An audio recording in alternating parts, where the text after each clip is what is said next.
Bismillahirrahmanirrahim.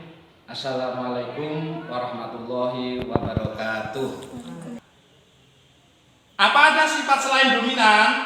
Ada, yaitu sifat intermediate atau ada yang mengatakan sifat intermediate. Sama saja mediate atau mediate. Nah, kalau intermediate itu berarti muncul sifat baru yang merupakan gabungan dari sifat kedua induknya.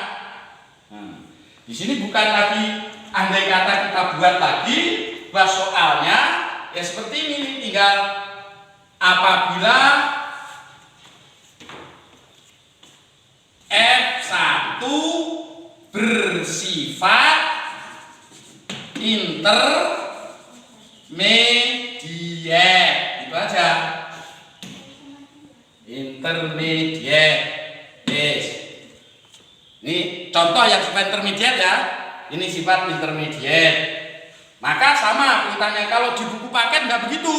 Kamu akan sangat sulit untuk memahami. Jadi kalau Pak Guru memang saya runut mulai dari depan, dari mana induknya, dari mana gametnya dan seterusnya, sehingga akhir pada pencarian perbandingan sifat. Yes. Sama ini. P1 sama, merah, putih, T.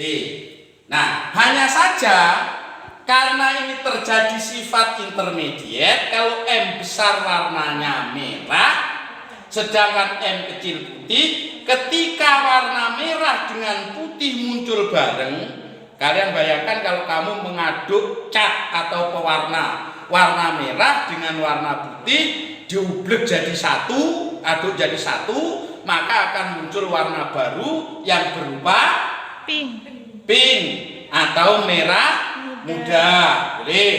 Boleh kalian menyebutnya pink, boleh menyebut merah muda. Yang jelas terjadi perubahan sifat pada sifat fenotipnya.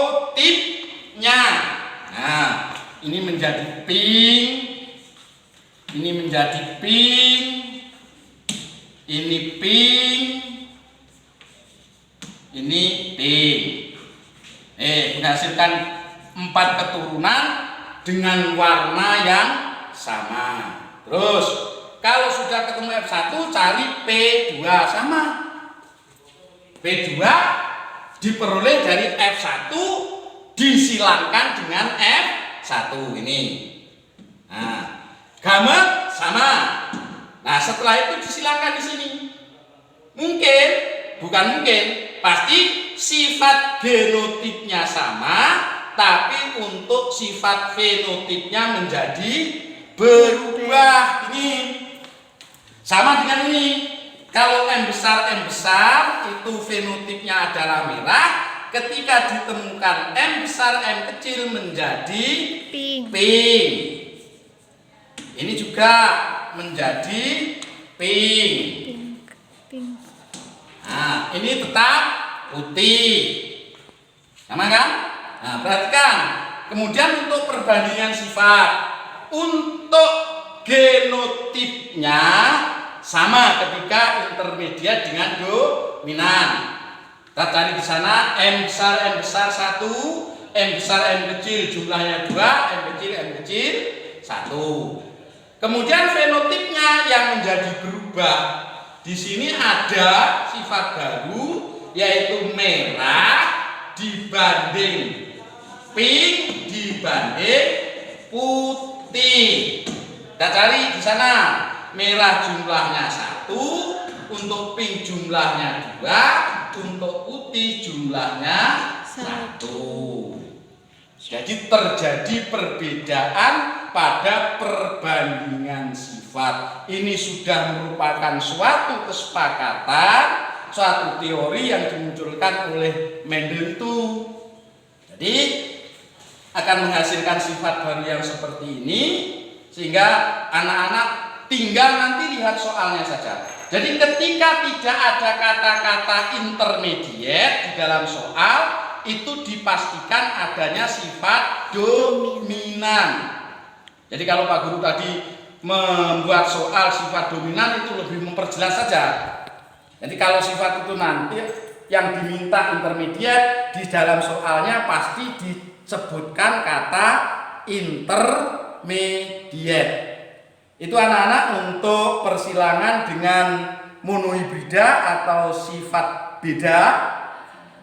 Mudah-mudahan penjelasan singkat dari Pak Guru ini dapat memberikan petunjuk, memberikan kemudahan bagi kalian untuk mempelajari materi pewarisan sifat pada buku paket yang kalian masing-masing sudah mempunyainya. Saya kira sudah cukup jelas. Jadi kalian samping mengambil panduan dari buku paket, bandingkan dengan apa yang dicontohkan Pak Guru di sini. Kalian nanti akan lebih paham. Kalau hanya dengan membaca buku paket, insya Allah itu kalian akan mengalami kesulitan. Nah, jadi untuk sementara ini saja dulu tentang pewarisan sifat yang monohibrida. Jangan lupa untuk pertemuan berikutnya kita lanjutkan untuk sifat yang dihibrida, 2 sifat beda. Makanya sebelum Pak Guru lanjutkan, kalian pahami betul ini. Karena nanti kalau sudah dihibrida, keturunannya tidak hanya 4, tapi 4 kali 4 menjadi 16 keturunan, semakin rumit. Terutama ketika kalian suruh mencari perbandingan sifat genotip fenotipnya. Paham kan? Oke, kalau sudah paham, mudah-mudahan materi kali ini kita pelajari dengan mudah dan bermanfaat bagi kita semua. Dan untuk selanjutnya, mari kita akhiri pertemuan ini dengan bacaan Alhamdulillahirabbil alamin. Assalamualaikum warahmatullahi wabarakatuh. Waalaikumsalam warahmatullahi wabarakatuh.